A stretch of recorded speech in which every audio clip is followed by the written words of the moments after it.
बिस्मिल्लाहिर्रहमानिर्रहीम। अस्सलाम वालेकुम। Welcome to my channel. इस किस्म शिफा गुस्से में अपने कमरे में आती है और सालिस को कॉल करती है, पर सालिस कॉल नहीं उठाता। तो शिफा खुद से कहती है कि सालिस मुझे इग्नोर कर रहा है और सबसे छुपके सालिस से मिलने जाती है उसके ऑफिस और सालिस से कहती है कि मुझे इग्नोर क्यों कर रहे हो, वफा की वजह से सब घर वाले मुझसे पहले ही नहीं बात कर रहे, मुझे अकेला छोड़ दिया है और तहरीम फूफो भी घर छोड़कर चली गई है। अपनी अम्मी को किसी भी तरह मनाओ। और सालिस का मैनेजर ये सब सुन लेता है और जहांगीर को बताता है। शिफा घर आती है तो फरियाल पूछती है कि तुम कहाँ गई थी। अगर फरजाद को पता चला तो शिफा कहती है कि मुझे सांस लेने दे। दूसरे सीन में सालिस घर आता है और वफा को याद करता है। शिफा सालिस को कॉल करती है पर सालिस कॉल नहीं उठाता तो शिफा गुस्सा करती है। जहांगीर तहजीब को सब बताता है और कहता है कि शिफा बहुत खुदसर है, मैं रजा को कॉल करके बताने वाला था पर मैंने सोचा पहले सालिस को सुधारना होगा।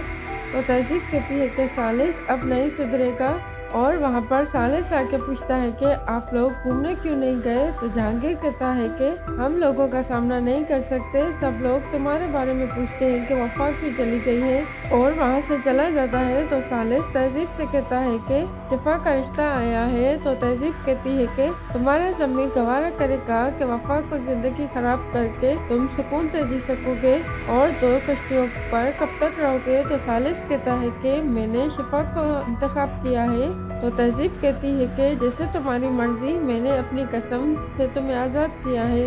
फरियाल शिफा से कहती है कि तुम्हें देखने के लिए कल लोग आएंगे। तो शिफा कहती है कि मैं सिर्फ सालिस से शादी करूंगी, पर फरियाल डांट देती है। दूसरे सीन में सालिस ख्वाब देखता है कि वफा घर वापस आ गई है और सालिस कहता है कि तुम घर आ गई, मैं बहुत खुश हूँ। और शिफा सालिस को कॉल करती है तो सालिस नींद से उठ जाता है और शिफा कहती है कि तुम मुझे इस मकाम पे लाके कैसे अकेला छोड़ सकते हो।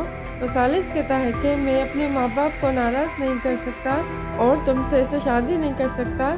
वफा किचन में चाय बनाने जाती है तो वहाँ पर मलाहत को देखकर वापस जाने लगती है। तो मलाहत बहुत प्यार से बात करती है और वफा के साथ चाय पीने का कहती है। वफा अपने कमरे में जाने लगती है तो फरजाद वफा से माफ़ी मांगता है कि मुझे गलतफहमी हुई थी। वफा कहती है कि आप मुझसे माफ़ी कैसे मांग सकते हैं, आपकी हिम्मत कैसे हुई, आपने गलती नहीं बल्कि गुनाह किया है, आपने अपनी बहन को बचा लिया और मुझे इस हाल में पहुंचा दिया, दोबारा मेरे सामने मत आइएगा। शिफा सालिस के घर जाती है और तहजीब और जहांगीर के साथ बहुत बदतमीजी करती है और कहती है कि आप लोग कौन होते हैं मेरे और सालिस के बीच आने के। आप लोगों का हमसे कीना खत्म नहीं हुआ प्लॉट की वजह से, इसलिए आप मेरा रिश्ता नहीं ला रहे। तो तहजीब और जहांगीर कहते हैं कि तुम बहुत बदतमीज हो और अपने घर चली जाओ। और वहाँ पर सालिस आता है और शिफा पर गुस्सा करता है कि तुम्हारी हिम्मत कैसे हुई मेरे माँ बाप से ऐसे बात करने की, तुम मेरी सबसे बड़ी गलती हो और मैं अपनी माँ की कसम खाता हूँ कि आज के बाद मेरा तुम्हारे साथ कोई भी ताल्लुक नहीं होगा। और शिफा वहाँ से चली जाती है। तो जहांगीर सालिस पर बहुत गुस्सा करता है।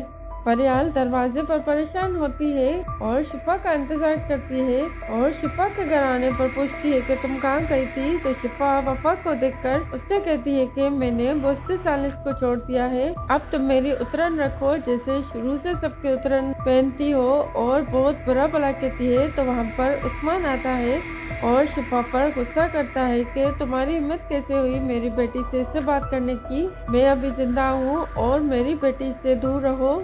और फरियाल को कहता है कि शिफा को समझाएं, मैं रजा भाई की वजह से पहले ही खामोश हूँ और अब चुप नहीं रहूँगा। दूसरे सीन में फरियाल शिफा को कहती है कि तुम सालिस के घर गई थी, वहाँ पर उन्होंने क्या कहा। तो शिफा कहती है कि मैंने उन्हें बहुत सुनाई है और मैं अब शादी नहीं करूँगी। उस्मान वफा से कहता है कि तुम्हें किसी की परवाह करने की ज़रूरत नहीं, मैं तुम्हारे साथ हूँ और तुम्हें सालिस से खुला दिलवाऊंगा और अपनी पढ़ाई पर ध्यान दो। फ्रेंड्स, अगर आपको मेरी वीडियो अच्छी लगी तो चैनल को सब्सक्राइब करें और वीडियो को लाइक करें।